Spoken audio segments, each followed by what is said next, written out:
क्या आप जानते हैं साल 1972 का जो सबसे मशहूर, शानदार, ज़बरदस्त गीत था वो माचिस की बुझती हुई तिलियों की वजह से लिखा गया था। अल्टीमेटली माचिस की बुझती हुई तिलियों पर लिखा गया था।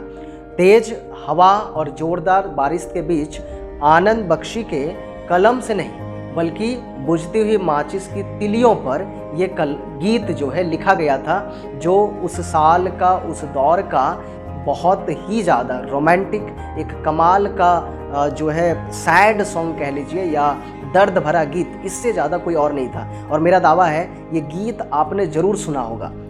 मौके बेमौके इस गीत को आप गुनगुनाते भी होंगे, क्योंकि इस गाना को गाने वाले थे हम सभी जिसके फैन हैं, किशोर कुमार। और उस ज़माने के पंचम दा ने इसमें म्यूज़िक दिया था। और बॉलीवुड के पहले स्टारडम को देखने वाले पहले मशहूर अभिनेता राजेश खन्ना और मशहूर अभिनेत्री शर्मिला टैगोर की फिल्म पर यह गाना फिल्माया गया था। तो ऐसा कैसे हो सकता है कि आप इस गाने से परिचित ना हो?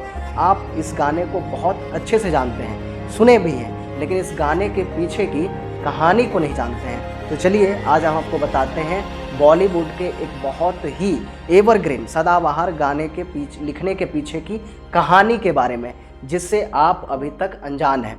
दौर था 1971 का। शक्ति सामंत एक पिक्चर बना रहे थे जिसके लिए उन्हें एक इमोशनल सैड सॉन्ग गाना चाहिए था। संयोगवश इसी दौरान एक पार्टी में उनकी भेंट होती है उस ज़माने के मशहूर गीतकार आनंद बख्शी साहब से। दोनों पार्टी में मिलते हैं। इसी दौरान शक्ति सामंत उन्हें पिक्चर के बारे में बताते हैं और साथ ही बताते हैं कि उन्हें गाना चाहिए।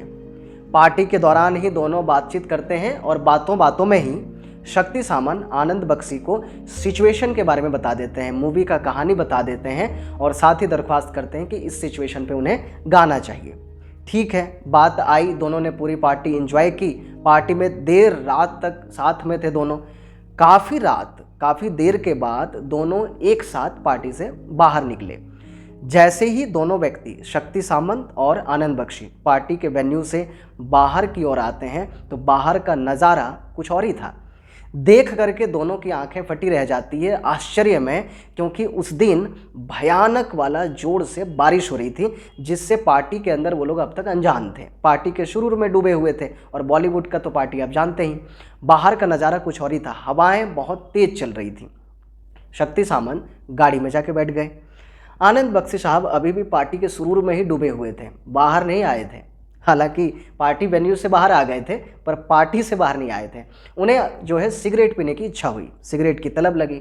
महाशय ने पॉकेट से सिगरेट और माचिस निकाला, लेकिन आलम यह था कि हवा इतनी तेज चल रही थी, इतनी ज़ोरदार चल रही थी कि हर बार जब वो सिगरेट पकड़ाने की कोशिश करते थे, जलाने की कोशिश करते थे, तो माचिस की तिल्ली रगड़ खाते ही जलता तो था, चिंगारी तो निकलती थी पर बुझ जाती थी। चिंगारी लगती थी और बुझ जाती थी।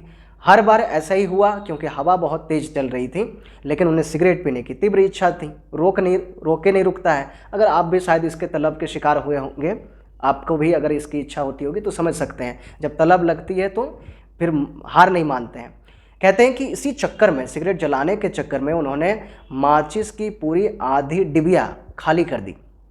माचिस से सिगरेट तो जल नहीं रहा था, लेकिन उनके दिमाग की बत्ती जल गई। उनके दिमाग में अचानक एक लाइन कौंधा, एक गजब की लाइन आई। और जब ये लाइन आता है तो बाद में कहीं भूल ना जाए, इसलिए तुरंत नोट कर लिया जाए।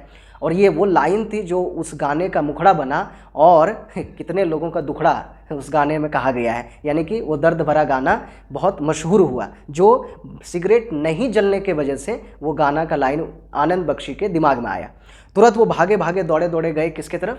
गाड़ी में बैठे हुए शक्ति सामंत जी की तरफ, और उनसे कहा कि भैया फटाफट हमें एक कलम और पेपर दे दो, क्योंकि मेरे दिमाग में कमाल का लाइन आया है, नोट करना है।